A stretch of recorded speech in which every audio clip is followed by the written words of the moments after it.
Well, welcome everyone to this Friday evening event as part of the Arts and Humanities Festival here at King's. The festival theme, I expect most of you know, is Underground, and Sophie Lunn-Rockcliffe, who's the main organiser of tonight's event from King's Department of Classics and Hellenic Studies? Soon to be. Sophie clearly has got the words of the song, "Anything You Can Do, I Can Do Better," in her mind, because she's not just taking us underground, she's going all the way to the deepest conceivable level, perhaps, which is hell. And so she's put together this wonderful panel of King's academics to discuss from different perspectives the idea of hell and those who might or might not be in it, the hellish persons, and perhaps those also who are presiding over it. I should just introduce myself. I'm Ben Quash, and I'm tonight's token theologian. We discuss hell as well, sometimes in our department, and maybe a bit later on in our discussion, to which I hope you'll contribute a great deal with your questions and comments. I might put in a theologian's angle as well. I know there are some other theologians in the audience too. But that's for later, so we'll have about half an hour at the end for questions and discussion. But first, I'm going to invite the first of our four speakers. Each of them are going to talk for about 10 to 15 minutes. And the first of our speakers is Emanuela Barcola, who is an early career research fellow funded by the Leverhulme Trust in the Department of Classics here at King's. She's originally from Greece, and although she's lived in London for the last 13 years, and she did her doctoral work at UCL. Subsequently holding a British Academy postdoctoral research fellowship there until she came here in 2012. Sorry, she came here in 2013. She's recently been working on Greek ideas of the earth as ground space, as underground space, and the earth as the whole world, the cosmos or environment in which we live. And she's going back to some of the very earliest surviving Greek plays, including those of Aeschylus, to explore how they address this idea of the earth and explore this point of view. So with that sort of recommendation, she's perfectly equipped to speak to us about tonight's theme. Emanuela, over to you.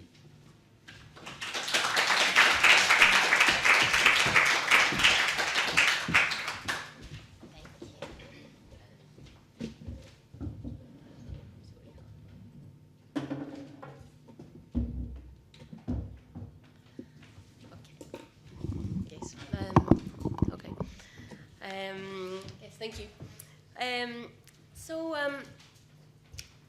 One of the main questions which one faces when thinking about personifications of the underworld seems to be how do you personify space? And in particular, how do you turn a space as peculiar as the primordial, deep, dark, unknowable realm, a space as vague as the world which supposedly comes after this one, into an entity with a personality and a life? How do you even begin imagining a space like this as a person? Are they male or female? Are they terrible or promising? And why? Modern visual responses, like this recent Disney animation, are sometimes surprisingly helpful in understanding the process of selection involved in personifying space. But surely, when we deal with Greek literature, we must be okay. After all, we have two magnificent works with some of the most vivid visual imagination in world literature, which have given us some of the most colorful personifications of the divine of the upper world, the Iliad and the Odyssey. Well, strangely enough, the Homeric epics are not very interested in the personification of the underworld. In two of the epic's most famous scenes, Odysseus' journey to the underworld in the Odyssey, and Patroclus' visit to Achilles as a dream, as a ghost in the Iliad, the idea of the netherworld is given through the imagery of immaterial souls fluttering like shadows, communicating with the world of the living from their netherworld. And it is really interesting that in the Odyssey, at least, the netherworld is not even nether. It is not even specifically down there. It is just far away somewhere and is summoned in the characters and our vision by ritual means. However, the fact that, as in so much else in Greek culture, the underworld is also imagined in personified terms in Homer is clear in the imagery that the epics use so often, namely the house of Hades, or the gate of Hades that every dead soul has to come to and pass through in their final journey. For if there is a house, there is a resident, the lord of the underworld, and he does exist in Homer, only that most often he is evoked vaguely rather than represented explicitly. Only in one exceptional instance, the wonderful potential that the underworld mystery and terror has for visual imagination is used in its full force in personification. This is a short but impressive narrative description in the Iliad, in the battle of the Greeks and the Trojans, when Achilles has come back to fight and all the gods take part, so that the cosmic havoc is such that Aidoneus, so that's another name for Hades, the lord of the dead below, leapt from his throne and roared in terror for fear that above him Poseidon might break the earth open and the house of the dead might lie exposed to men and immortals, ghastly and mouldering, so that the very gods might shudder. So in this one instance, not only do we have an image of the lord of the underworld house, but him in distress that the state of his house might be an embarrassment if people get to see it. We've all been there, haven't we? So beyond this instance, and beyond the overused but still vague imagery of the house of Hades, the Lord of the Dead is not a very present personification of the underworld in the poems which exercised such impact on the imagination of the Greeks. One wonders why this might be. And things do not become much more specific in Hesiod, a poet whose works may even be older than the Homeric epics. The lack of interest in the personified Hades here is even despite the fact that the visual imagination, especially of one of these Hesiodic epics, the Theogony, is so spectacular that it puts Hollywood sci-fi to shame. Still here, the poem teems with personifications. Okay, don't get me wrong, even more so than Homer. But again, the underworld is not presented as the realm of one personified lord alone. But things are more interesting here. Hope you can see these slides, one of my favorites.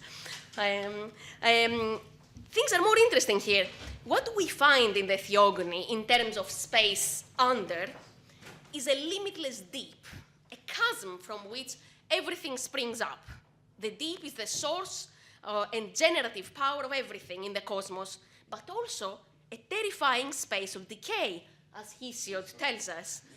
Yeah, that's nice, thank you. Can you see? Yeah, I can see. So this is what Hesiod tells us. This is where the sources and the limits of the dark earth are, and of murky Tartarus, of the inexhaustible sea and of the starry sky, of everything, one after another, distressful dank things which even the gods hate, a great chasm whose bottom would not reach in a whole long year once one was inside the gates. The powers of the deep, both generative and deadly, are in Hesiod shared by numerous entities which in some aspects work like personifications, but in some not. And above all, the earth, the arch female, who gives birth both by sexual intercourse as a female and on her own as a mere deep space, a cosmic womb, as it were. And despite how vividly Gaia is portrayed as a female and especially as a mother, okay, so fertile and protective of her offspring, feisty and challenging to the patriarchs who try to appropriate her generative powers, it is probably this motion, okay, her energy of producing new life and her earthy energy of challenging the order above that stays in our imagination in the poem. These two vast paintings, although painted at least 2 centuries later, portray Gaia rising out of the ground and thus capture growth and generation of life as motion from below to the realms above. We would do justice to the paintings, I think, if we would not do justice to the paintings, I think, if we did not notice that motion and space matter as much as personification itself. From her womb, Gaia gives birth to manifold creatures in Hesiod, which to a large degree personify the powers of the under, such as the Furies, Hecate, the Titans, the Cyclopes, the Giants, and many others. One of them, the last one that Gaia gives birth to, is Typhon, a monster of enormous proportions who challenges the powers of Zeus above on behalf of his mother Gaia from below, only to be thunderbolted and sent to his eternal residence under the vast Sicilian volcano Etna, powering forever its issues of smoke, fire, and explosions. But do not get me wrong. Hades, the Lord of the Dead, and the dread Persephone are not absent from this multiple array of underworld powers in Hesiod. They do make their appearance. But despite being the lords of the underground, they do not receive much more than a few passing mentions. Perhaps their dog receives more, actually. Hades comes center stage as the supreme lord of the underworld for the first time explicitly in the mythic tradition of the abduction of Persephone, daughter of Demeter. This narrative, which we know from the exquisitely crafted late 6th century Homeric hymn to Demeter, from reworkings and allusions in numerous other texts, including Greek drama, and from depictions in art, has had a lasting impact on artists' imagination of all eras. As you probably know, a mosaic representing the myth has only a few days ago been unearthed in the famous excavation of the Macedonian tomb at Amphipolis. In this narrative and in all visual depictions of the rape of Persephone, Hades is not a mere personification of the underworld. He is a groom, and he leads his new bride on his chariot to the house below. This is the passage of Persephone's abduction in the Homeric hymn version. And this is now where Persephone admires the flower crocus in the meadow where she was abducted. The girl marveled and stretched out both hands at once to take the lovely toy.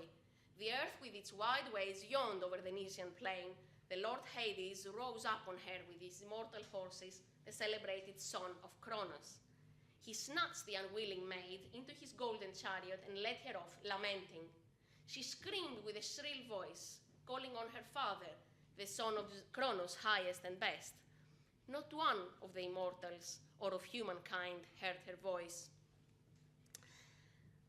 Hades, the groom of this forced marriage, is Zeus's counterpart in the underworld, and his marriage to Persephone is the final stroke in the creation of the patriarchal cosmic order. Together, Zeus and Hades, above and below, attempt to construct the new world order by tackling exactly what had always been at stake in every cosmic battle for the rule of the cosmos, and that is to take control of the female, and in particular to take control of the female's most precious ability, the ability to produce new life, growth, and all sorts of wealth. Everything that, as we said before, comes from the deep as a womb-like space. Marriage is always a powerful symbol of male domination over the potentially productive female, and the motion of the two on the chariot, in imitation of Greek customs of marriage, to the marital house of Hades represents exactly that. The image of the distressed bride at the same time captures the anxiety and loneliness of women going into marriage, something which would have certainly been familiar to almost any woman in antiquity, as she was cut off from the world that she knew and was led into another house, and at the same time a journey into the unknown with little possibility of returning. The aim of the new male order is that the female is there to stay. Her generative abilities controlled by this new order. But Demeter, the goddess of growth, and in Greek mythic imagination, is not having any of that. In resistance to her beloved daughter's marriage to Hades, she withdraws the powers of the earth, which produce life and wealth from down there, so that the upper world is plagued by sterility. And this is now important. Although by no means strictly a personification of the underworld, Demeter has powers down there. She is chthonic, or of the earth. Once again, as in the theogony, the under is a realm of the female as much as it is of the male. More accurately, perhaps, we should say that the space of the underworld is perennially contested, fiercely contested by powers of both genders. The question embodied so powerfully by the theogony, who are the productive powers of the earth owned and controlled by, looms large in the narrative of Hades' abduction of Persephone and Demeter's reaction. The outcome of the story is unsurprisingly not the defeat of Zeus and Hades' plans, but at least the female power represented by Demeter and by other powers like Rhea and Hecate is asserted, and without an accompanying catastrophe, which is quite rare in Greek literature, because when the female gets its own in Greek literature, you usually have at least a cataclysm. So, obeying his brother Zeus, Hades allows his bride to go back to her mother, but keeps her down every year for a third of the year, the months when the powers of the earth seem to be inactive. As Persephone, the queen of the underworld, receives permission to go back, her motion upwards brings along life and growth. She is now queen honored in both upper and lower realms. Now, what I tried to show with this short description and with a combined emphasis on space, motion, and personification is that from very early on, in Greek mythic imagination, the underworld is far from monogamous, far from a mere space of death and decay. The poster for the Arts and Humanities Festival could not have been more brilliantly suitable for the point I wanted to make, actually, since it captures the wonderful complexity and dynamic nature that the underworld always has, and had also for the Greeks. As the space itself is, so are its personifications, the female earth, the dread Demeter, and even the dread Persephone, both productive and potentially threatening in so many ways, like any female of Greek imagination. But also, on the other hand, the male powers, the male underground, Hades, and even the Typhon that I showed you with the volcano, but I don't have time to explain this now, are not only terrible lords of death and destruction, but also bringers of life and wealth. One of Hades' many other names in Greek cult is Pluton, God of Wealth. Numerous of his representation in art, like these ones, show the god as benign and with a cornucopia, almost as a male earth, quite baffling actually for our modern sensibilities. There is no need to hide from the facts, of course. This is the god having appropriated the valuable female powers of generation and production. But at least Hades is not imagined just as a power of terror, death, and decay. He is also a personification of hope for growth, wealth, and life. Thank you.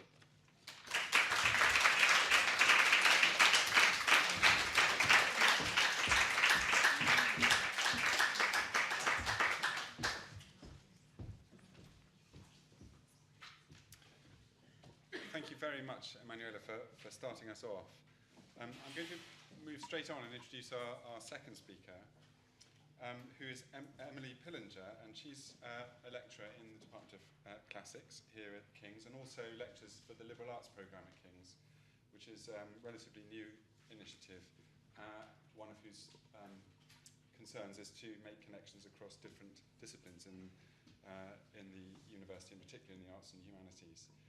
She straddles the Atlantic, having studied classics at New College in Oxford, and then taught classics in Vermont at Marlborough College, and then moving on to Princeton, where she did her PhD with Dennis Feeney and Andrew Feldhare.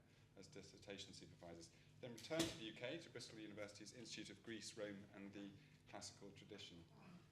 Taught at Balliol College, Oxford, before coming here to the Department of Classics. Emily's publications focus on unusual forms of communication in the literature of the ancient world, and those forms of communication include the mysterious voices of those we might think of as belonging to the underworld, witches, ghosts, and incomprehensible prophets. And some of you may have heard her talking about ancient dreams on Radio 4 last year. So it's with great pleasure that I ask Emily to be our next speaker.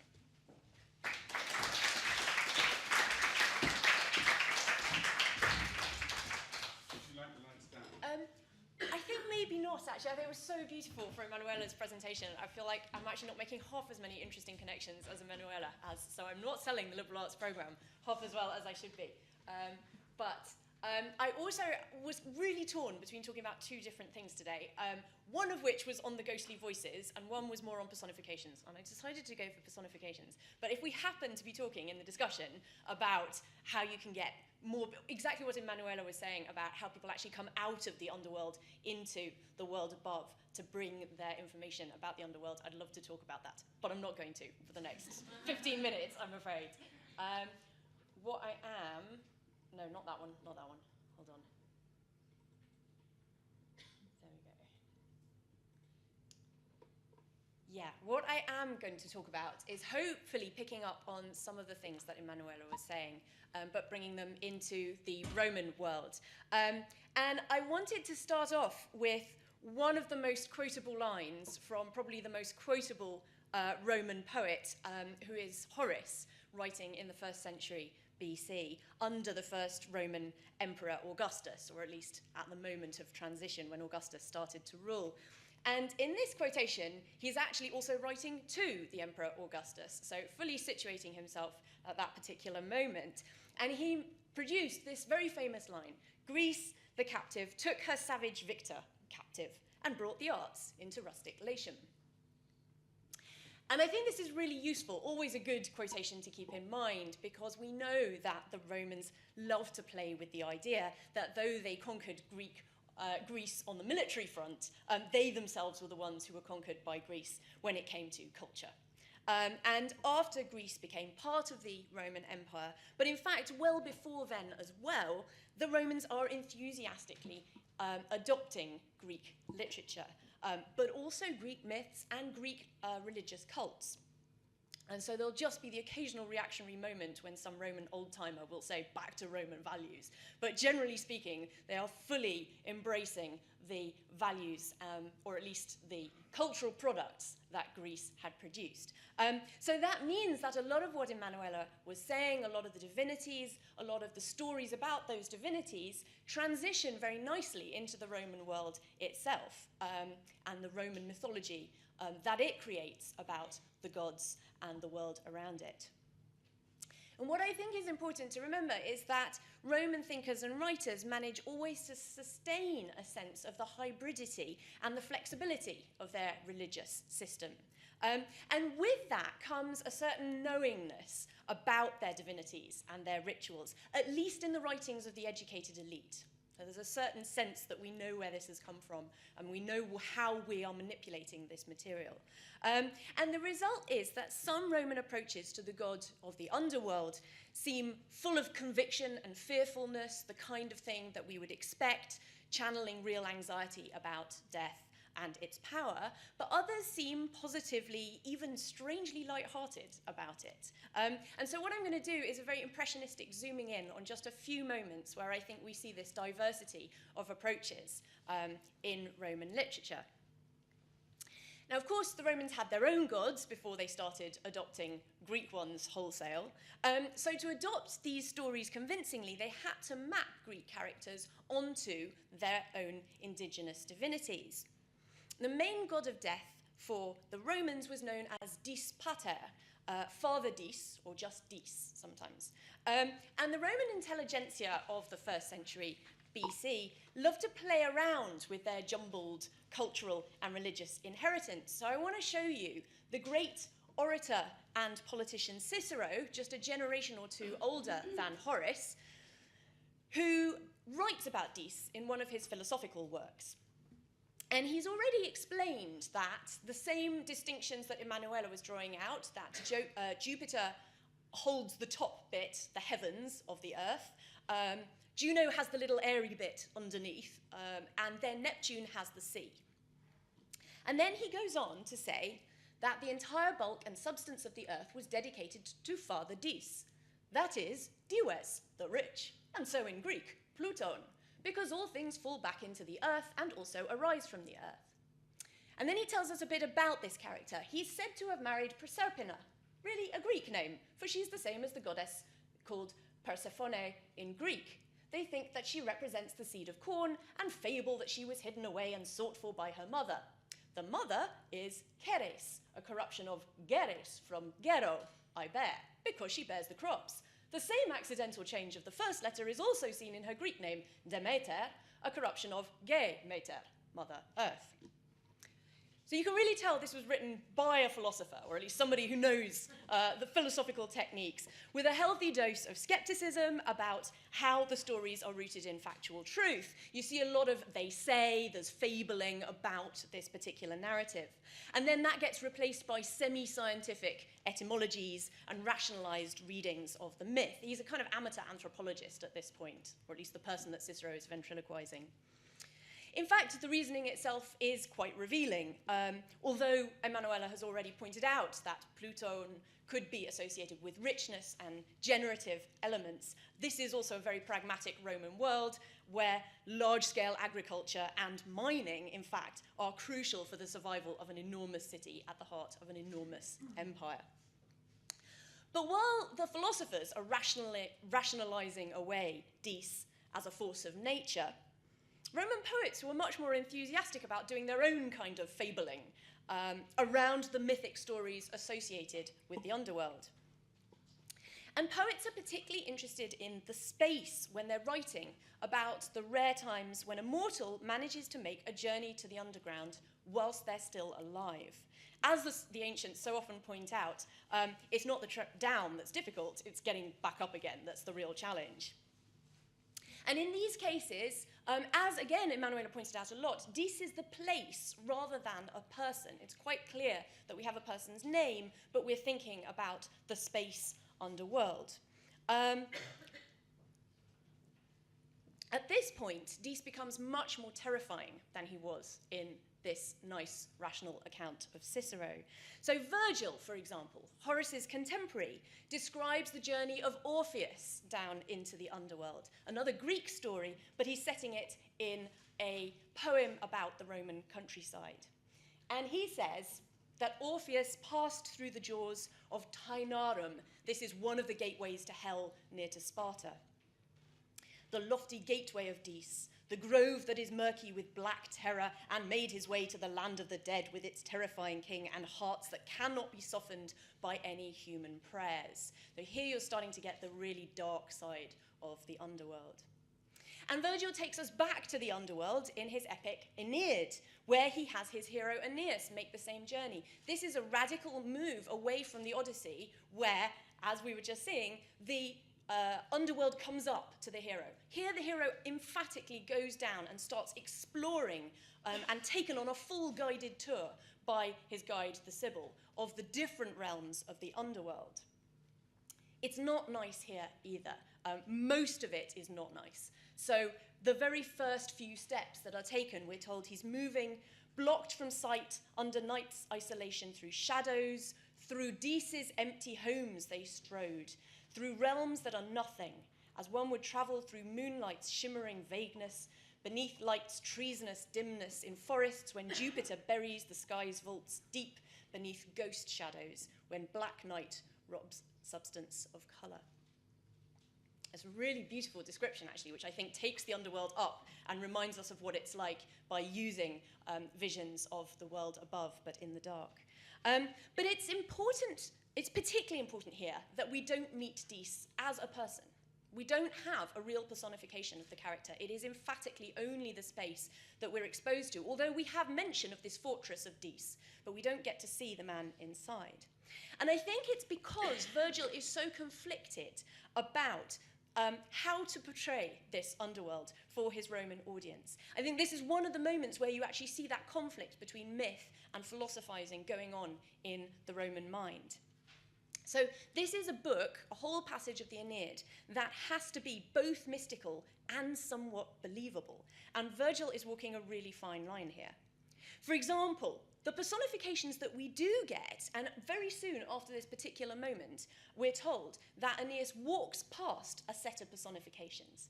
And they are the following set of characters. Grief, disease, old age, fear. These are allegories that get passed over very quickly.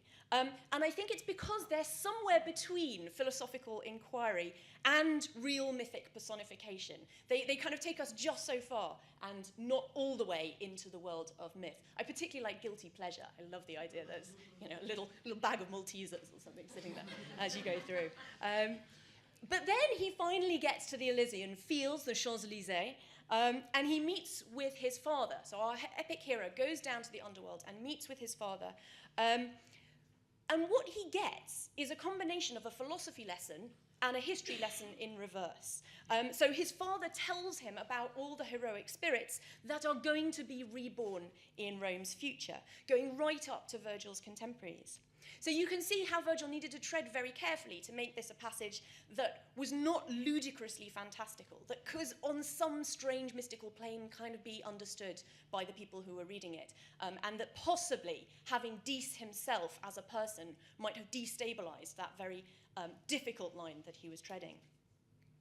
So we have to wait a while for a really good, horrific portrayal of the underworld god. And for that, we have to shift a century later for the vivid grotesquerie of imperial Latin poetry.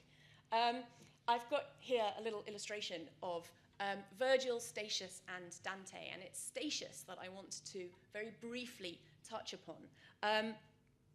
He's much less famous to us than Virgil, but he was hugely influential in the past to poets like Dante. And in his great epic, the Thebaid, he describes the moment when a great prophet plummets down into the underworld. And here we finally get a description of the person in charge of the underworld in a Roman poem. The Lord of Erebus was seated in the middle of the citadel of his unhappy realm, demanding that people reveal their lives' crimes. He had no pity for anything human, angered against all the shades. Then we have the Furies and various deaths, that's a strange idea, in all their ranks, and punishment, thrusting out her many jangling chains. The Fates are bringing forth the souls, condemning them.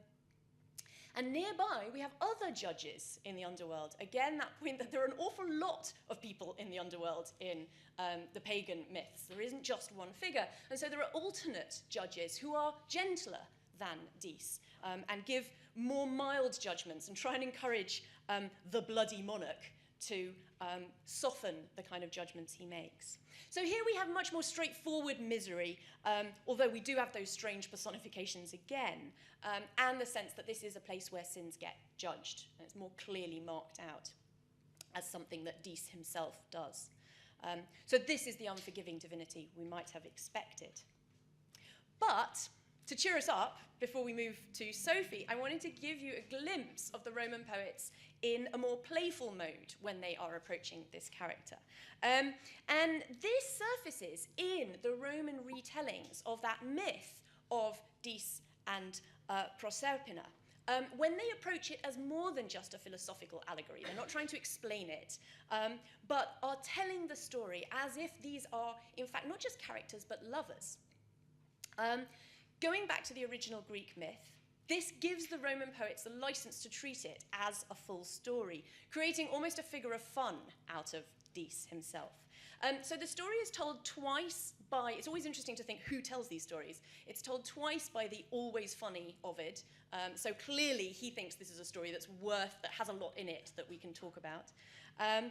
But actually, it's a much less well-known version that I want to very briefly introduce to you, and that's the version written by Claudian.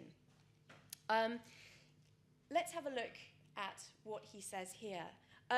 This is a late 4th century AD poet, and he is here talking about how Dis responds to Proserpina's laments when he has first run away with her. So we're in book 2 of this epic description of the entire story. And it's really interesting the way he's described. Fierce Dis, we're told, was overpowered by these words. This is what Proserpina has been saying, and her elegant sobs, and felt the sighs of first love. Then he wiped away her tears with his iron-grey cloak and consoled her sorrowful grief with gentle speech. Don't believe that you've lost the daylight. We have other stars and other worlds, and you'll see a purer light, and wonder rather at the sun of Elysium and its righteous inhabitants. There dwells an age of greater worth, a golden generation, and we possess for always what those above have obtained but once.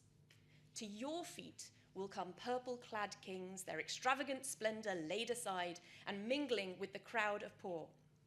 Death is the leveler of all.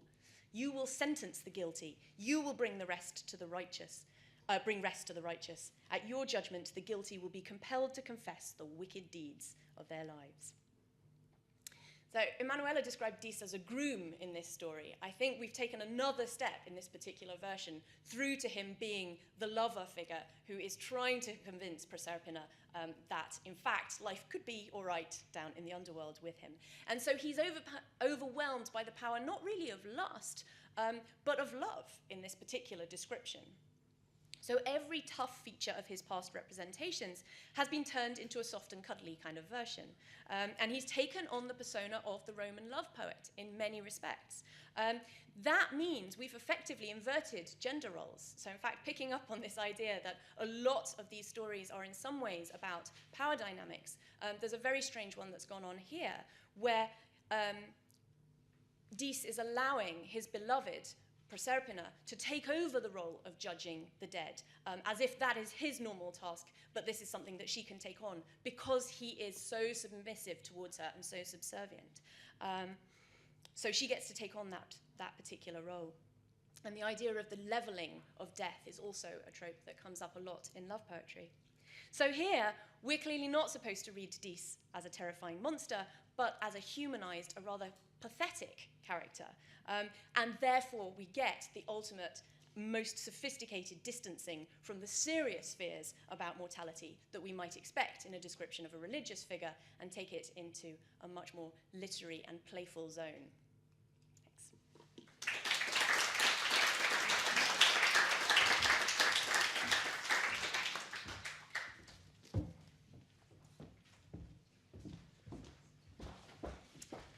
Thank you very much indeed, Emily.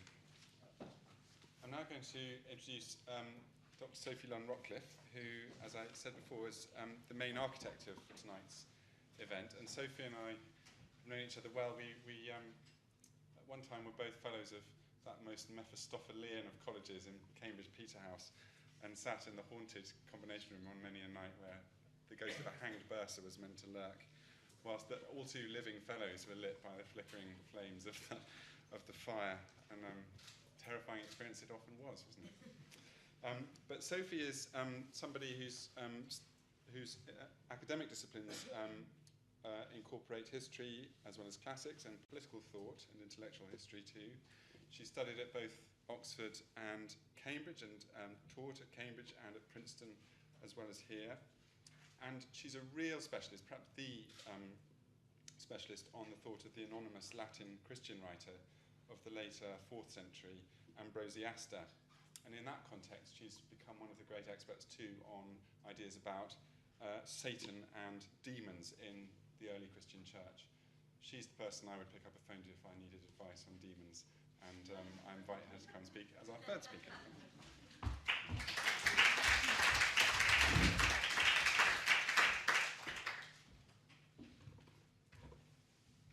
Thank you, Ben. That's the first time I've been given the demonic stamp of approval.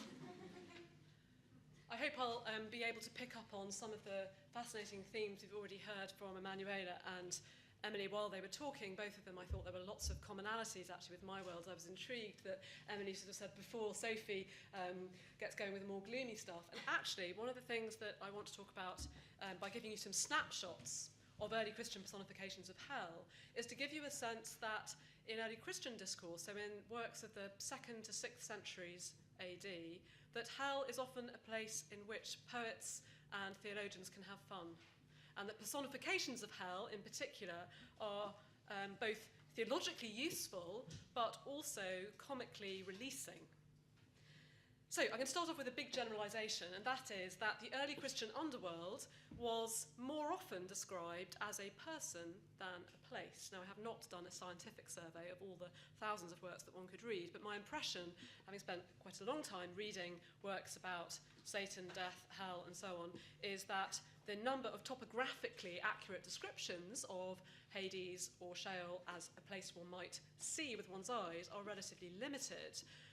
And that's also partly to excuse the fact that I will show you a few pictures today, but only a few pictures, and pictures from later than the texts I'm going to talk about are. And there is a significant disjuncture, that is, between the visual imagination of hell, whether as a place or a person, but particularly as a place, and the literary imagination. Now, the thing I'm going to focus on today, this is an enormous topic, and one could take it in various different directions.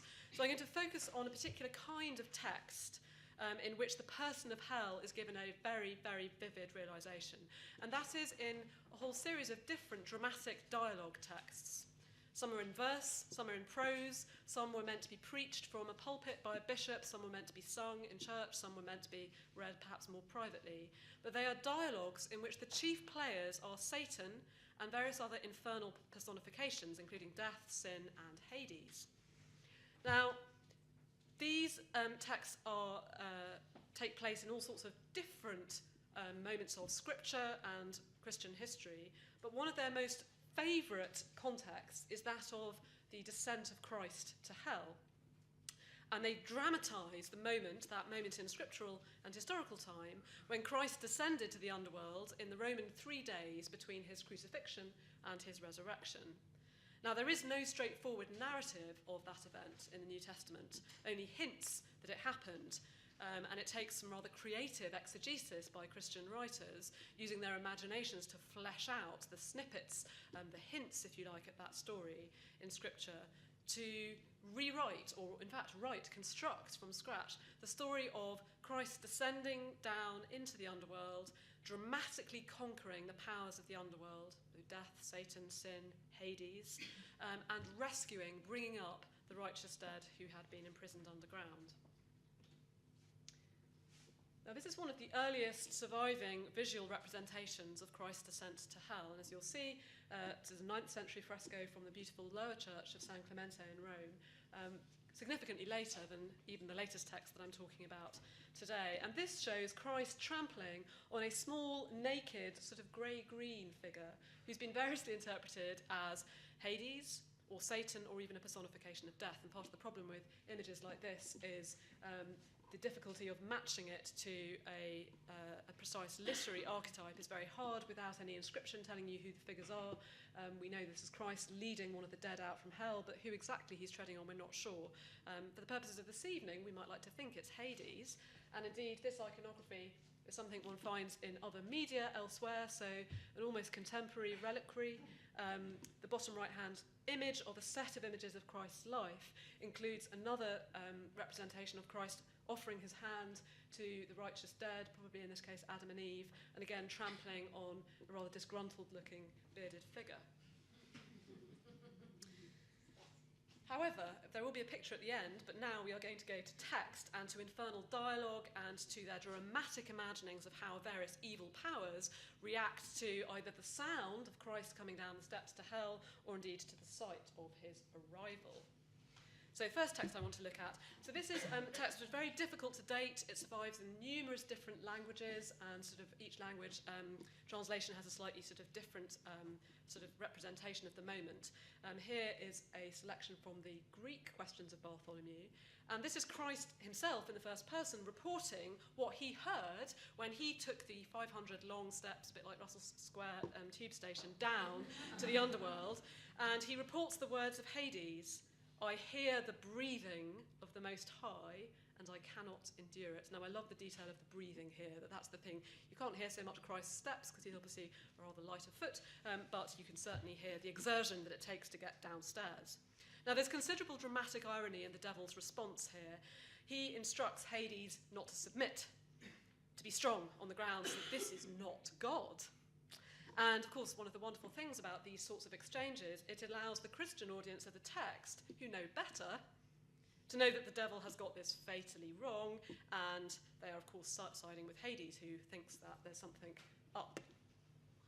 And this exchange is actually completely typical of these sorts of infernal dialogues. Satan is always overweeningly confident that he's going to conquer Jesus, and death and hell are generally quicker to acknowledge fear, weakness, and defeat. So, for example, in a rather mysterious set of Greek sermons attributed to a Eusebius of Alexandria, dating to the 5th or 6th century, we have much longer exchanges between Satan and Hades, where we again find Satan trying to persuade Hades to hold on to Christ, and Hades confessing terror and weakness in the face of one who'd already demonstrated his power by grabbing Lazarus from him. And this stark contrast between arrogant Satan and cowardly but sensible Hades is not only dramatically effective, it's also didactic. But I would also say that it allows Christians to enjoy the comic spectacle of the eventual defeat of Satan, as typical of anyone who fails to acknowledge Christ's power and divinity. So, who exactly is hell in these dialogues? Well, variously described as Hades in Greek, Infernus, Tartarus in Latin, Sheol in Syriac. The underworld sometimes functions within the same text as the ruler of and also the representation of a place. But what I want to talk about, give you a little bit of background about the two main terms I want to talk about today, which is Hades in Greek and then Sheol in Hebrew and Sheol in Syriac, to make the point that depending which of those languages you're operating in, and therefore which of those nouns you're using, hell is either male, Hades, or female, Sheol. And this is where, when Emanuela was talking about gender, and in fact Emily was talking about gender reversals, I was like, well, in my literary tradition, which is multilingual, depending on what language you're using, the underworld is either male or female, and the way it experiences Christ's descent is therefore bodily differentiated. So, a quick whip through of some scriptural background. Sheol in the Hebrew Bible was almost always a place, but at several points, and I've given you a couple of quotations, one from Isaiah and one from Proverbs, it's cast in metaphorically bodily terms as either having a huge appetite, a big mouth and a great thirst, or, as in Proverbs, more specifically as a feminine creature and a creature with a barren womb. So this is a space in which no living thing is ever born. And these two traditions, which are parallel in the Hebrew Bible, of the underworld as a huge hungry creature gobbling people up, and as a barren womb which contains only the dead, feed into early Christian imagination. What about Hades in Scripture as a Greek term? We've already seen a lot about Hades in archaic and classical Greek texts. In terms of the history of the translation of the Bible, Hades is used to translate Sheol in the Greek translation of the Hebrew Bible, the Septuagint. Again, more often representing a place than a person, but occasionally, as in the passage from Revelation I've given you, in the Greek New Testament, Hades actually appears as a fully personified power, as you might also expect to see him in the non-Judeo-Christian classical tradition, always coupled with death out of interest, as in this example where he's riding alongside death. So what I'm trying to say is there were significant biblical warrants for the Christian idea of personifications of hell, but those personifications differed in different languages, in part on the grounds of the grammar of gender. So Greek Hades, masculine, therefore personified as male. And following that through, you find that the chief way in which masculine Hades experiences the world is through his stomach, and attacks on his interior as bellyache. So I've given you a few different texts on the slide here. In the Greek version of a rather complicated and difficult to locate and date text called the Discensus Christi, Hades laments to Satan that a short while ago I devoured a certain dead man called Lazarus, and soon afterwards one of the living, namely Jesus, drew him up forcibly from my entrails with only a word. Behold, I see that all those whom I've devoured from the beginning of the world are disquieted, my belly is in pain. Okay, the 6th century hymnographer of Romanos in a verse Kontakion, so something to be sung in church on the same subject, gives Hades a similar lament. This is a bit later in the narrative, after Christ has actually rescued the righteous dead from hell, and that is cast as an attack on his stomach, which forced him to disgorge the dead. Now, as we've seen, there are good scriptural precedents for the personification of the underworld as hungry, and furthermore, the idea that the underworld was a giant belly can be seen in the story about Jonah's time in the belly of the fish, and an analogue to death and time spent in the underworld. So that story from the Hebrew Bible is taken up by Christians, and it's solidified in the passage, the final passage on this slide, in the New Testament, in the Gospel of Matthew, which made the connection between Jonah's time in the belly of the whale being a little bit like Christ's descent to the underworld. So the bellification, if you like, of hell is something that is already being instantiated in the New Testament. Now, in contrast to Hades, Sheol in Hebrew and Sheol in Syriac is a feminine noun and thus a female personification. Now, we saw too that she was pictured as hungry and greedy in the Hebrew Bible and beyond. But in some Syriac texts, her physical pain in losing dead from her realm, first Lazarus, later Jesus rescuing the righteous dead, is expressed in more gender-specific terms as travail or lady trouble, womb pains. So the Syriac poet Ephrem, writing in the 4th century, makes a particular play of this in a passage of one of his Nisibene hymns, where death laments the despoiling of Sheol. All women grieve that are barren. Sheol rejoices because of her barrenness. So there's a kind of paradox here. She's desolate if it so happened that she actually brings forth offspring. How great then the pain of Sheol when there smote her strange pangs. The dead were roused and broke forth and came out of her entrails.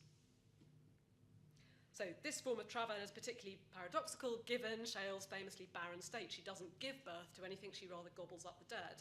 And unlike human females, she rejoices in not being fertile. She is distressed to have given birth to the dead, to have surrendered them to rescue by Christ. Now, I want to finish by showing you an iconographic tradition which develops from the 10th century onwards of Hades stabbed through the belly by the cross.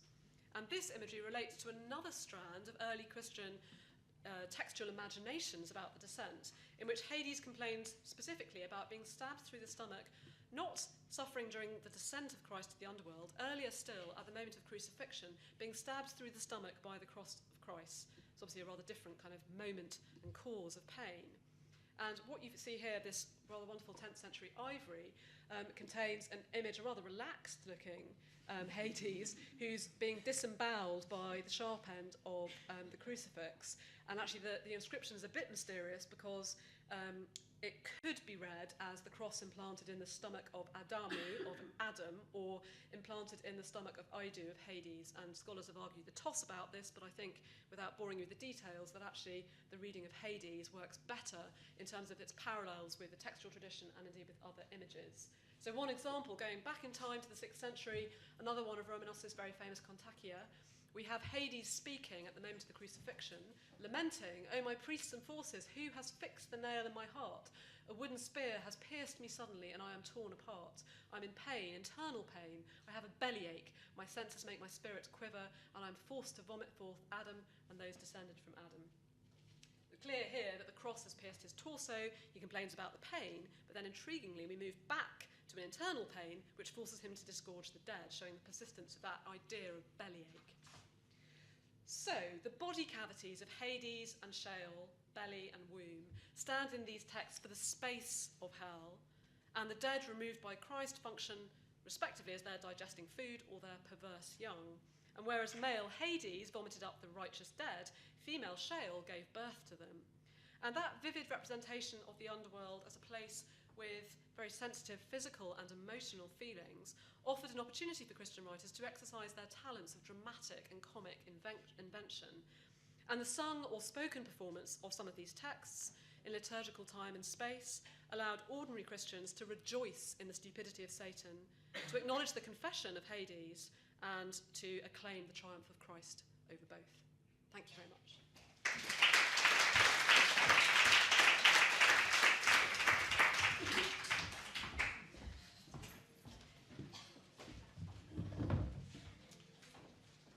Thank you, Sophie. So we now move to our fourth and final speaker, who is David Ricks, professor in the Centre for Hellenic Studies here at King's, a philosopher as well as a classicist, and somebody who's, I think it's fair to say, who's equally at home in the ancient as well as the modern Greek world, as at home talking about Byzantine heroic poetry as modern Greek identity, and as talking about Lucretius as contemporary Greek poetry. So I actually don't know what David's going to talk about. It's quite exciting, given the range of things he could talk about.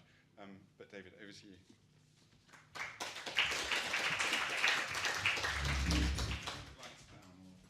No, this is pure verbiage in my case, although you'll see there's some method in that, in the sense that there are no visual depictions of the personifications I'm going to be talking about, no relevant ones. So the figure of death in modern Greek, charos, or sometimes charondas, and in modern Greek, Hades, Hades, is a place, not a person. The figure of charos has evolved since the periods we've been looking at, although you'll see there's a lot of connection. But we can't talk about a linear evolution, and it's better rather to see differing emphases relating to the differing genres employed or to the temperaments of the various poets, and that's going to include anonymous folk poets. But first we're going to make a clarification. Modern Greek poetry, by which I mean poetry composed in the vernacular since, let's say, 1100, it's very rich in reference to the katokosmos, the underworld, and that's true up to the present. Indeed, I've argued elsewhere that the Ballad of the Dead Brother, which was first translated for an English audience as early as 1825, can be seen as a guiding text for later Greek poetry to this day, as much as the Odyssey could be. In that ballad, a brother makes a mysterious visit to Hades to bring back his sister, fulfilling a vow to take her home to mother. And the motif's been elaborately and poignantly employed by one of our best living poets in Greek, Michalis Garnas. But while the underworld pervades a poem he wrote with an untranslatable title, Paralogi, which means roughly ballad, charos never gets a mention there.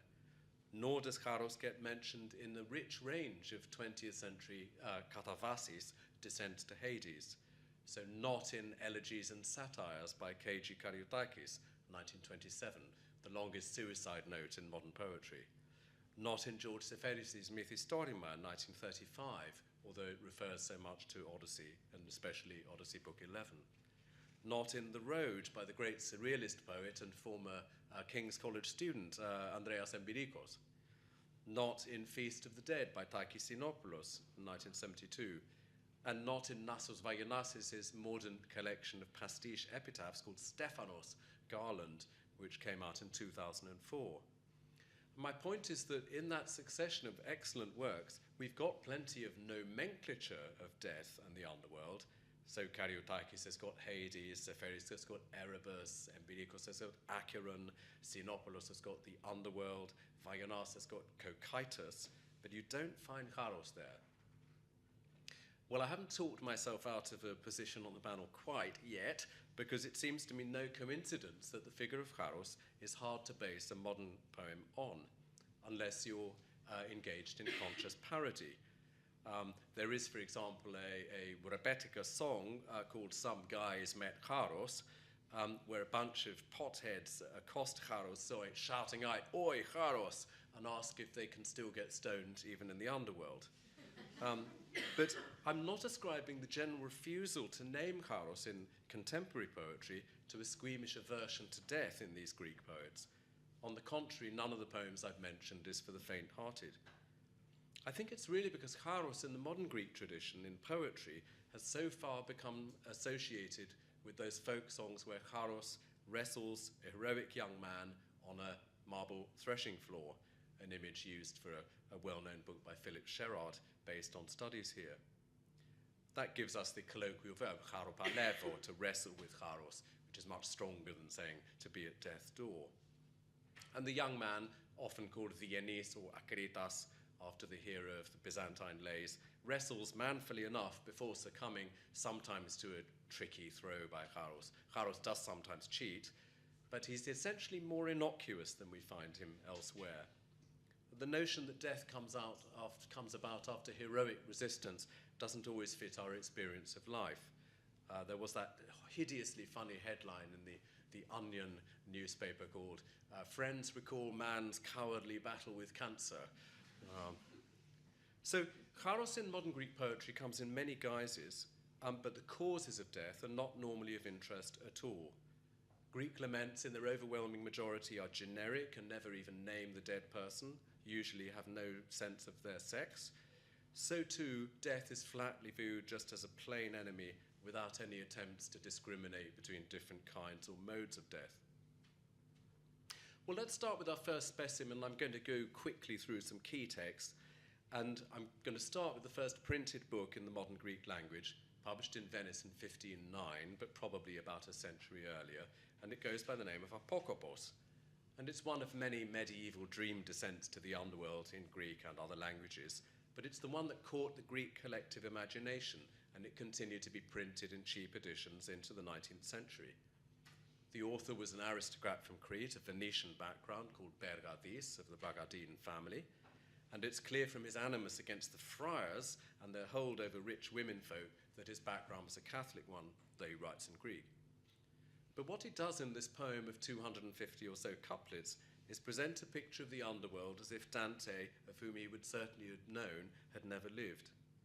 Yes, there are the token references to God and the second coming, but the picture painted of the underworld is based in the folk tradition that coexisted all through the centuries with Christian doctrine, and it's much closer to the Homeric Hades. And what's more, Bergadis disavows the use of Hades or Charos as a personified lord of the underworld, which we find in an earlier, more didactic poem by someone else called Mournful Rhyme on the Bitter and Insatiable Hades. Their Hades doesn't seem to get stomachache. And in that text, Charos, called in one line the Raven, rules the underworld, but he does so grudgingly and in obedience to the divine will. In later folk poems, you can again find Charos in the guise of the ill-tempered civil servant for whose job, it would be more than his job is worth to let you off being dead, because God will tick him off. And what's striking in Apokopos, and there's a good English translation by Margaret Alexiou, our most eminent student of Greek popular tradition, is that Charos is named several times but never personified. In one line he casts the dead into Hades, but no more is said. In another he receives the dead in Hades, no more is said. In a third he brings about a death in childbirth, which is sad but again shadowy. And he's just as shadowy, if not more so, than the Hades presented in Odyssey Book 11.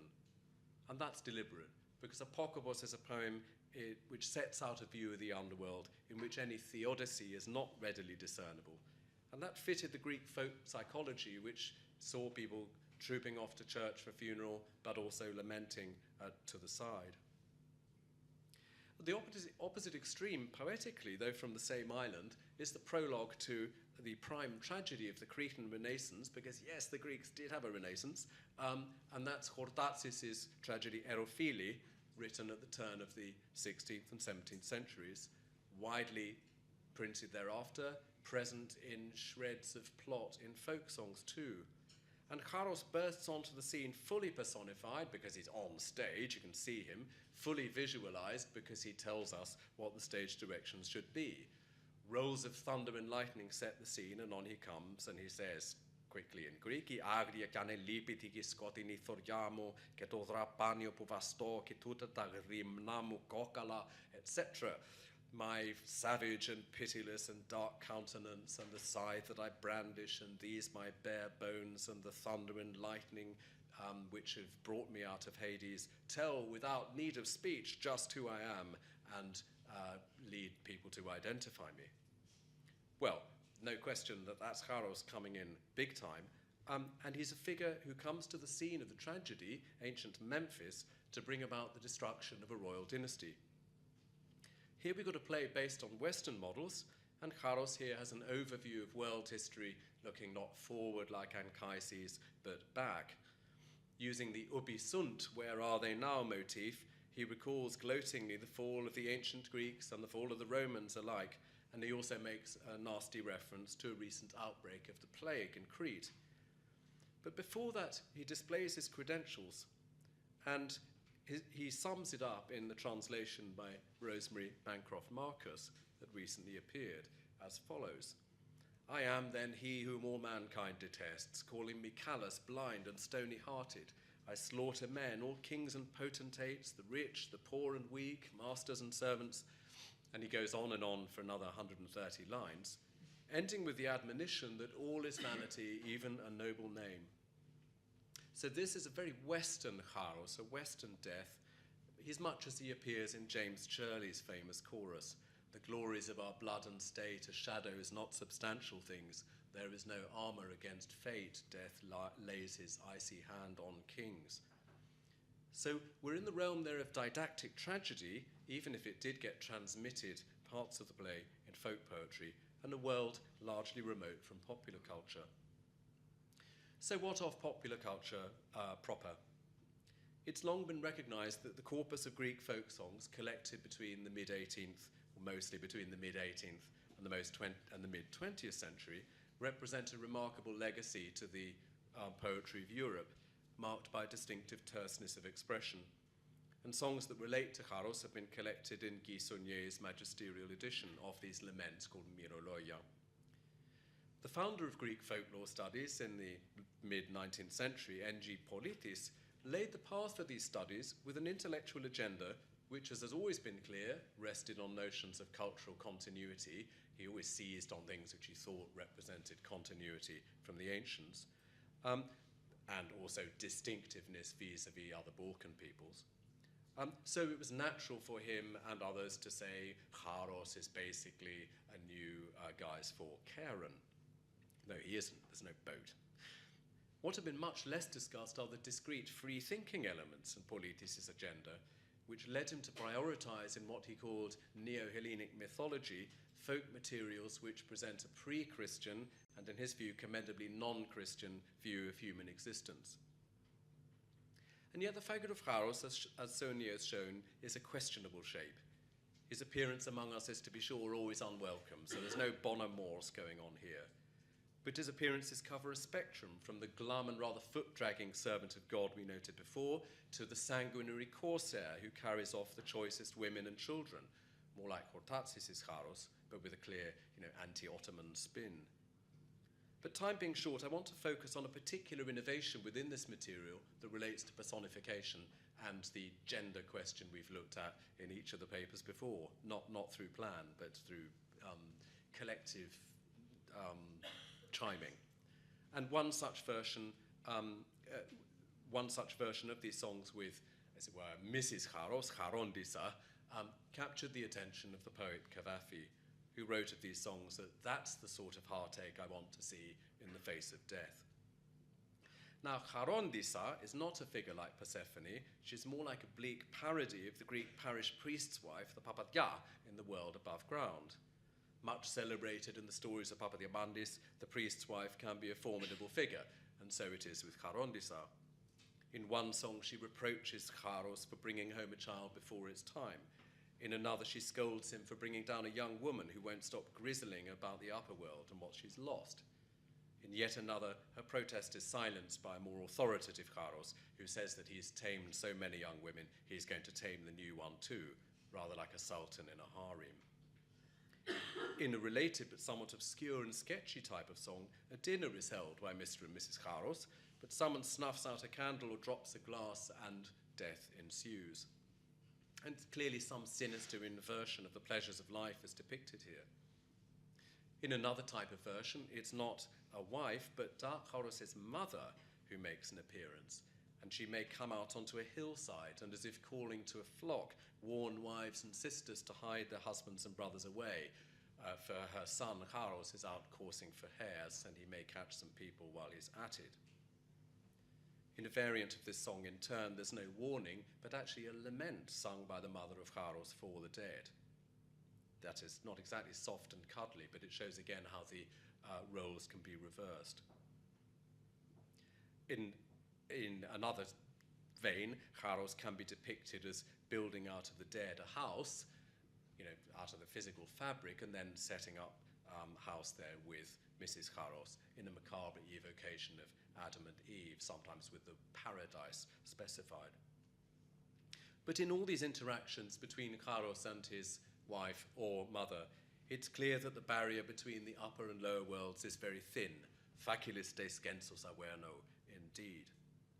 And the point became horribly vivid to the most prominent of Greek poets, who began his career in the 1880s, Kostis Palamas, when his small son Alkis died.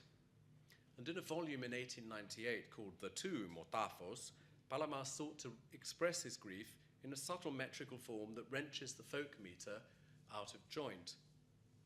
In one of the untitled poems in this sequence, he recreates the figure of Charondis in a strange and bizarre way, alluding to the sorts of songs I've mentioned, but going far beyond. And so as I move to the end, I'm just going to quote this short poem in its entirety in a very rudimentary translation, which doesn't give you the rhyme and it doesn't really give you the meter either.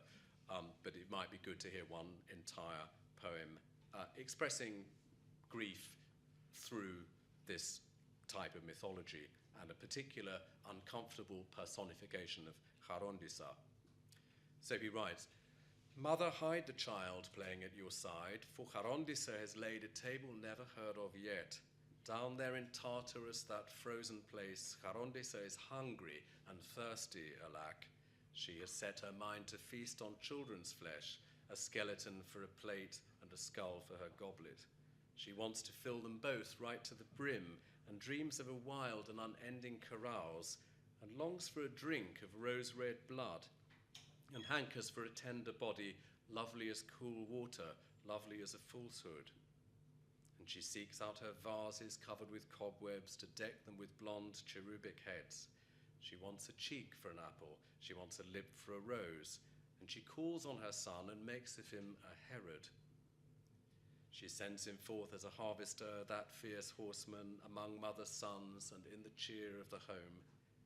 Mother, hide your child playing at your side, for Charondisa has laid a table never heard of yet. She has laid it and sits down and wants to glut herself with the cream of the earth and with the purest honey." Well, here Palamas, writing at the end of the 19th century, Palamas, who had at an earlier stage of his career employed the name Apokopos as a pseudonym, desperately endows the figure of Charondisa, that traditional figure from folk song with precursors in tradition, as we've heard. He endows her with a guise far more horrible than anything to be found in relation to her in the Greek folk tradition. And the bereaved poet acknowledges his neoterism when he speaks of a protakusto trapezi, a feast never heard of before. Particularly significant, of course, and here we've got a blending of paganistic and Christian elements, is that he makes of Charondisa a new Herodias.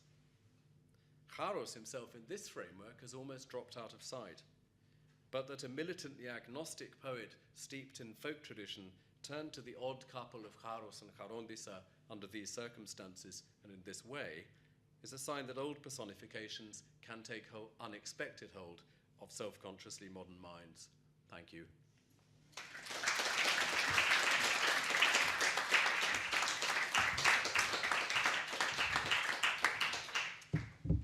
Our four speakers have demonstrated both enormous erudition, as we'd have expected, but also enormous energy and interest and fun, and it's been a real delight to listen to all four of you.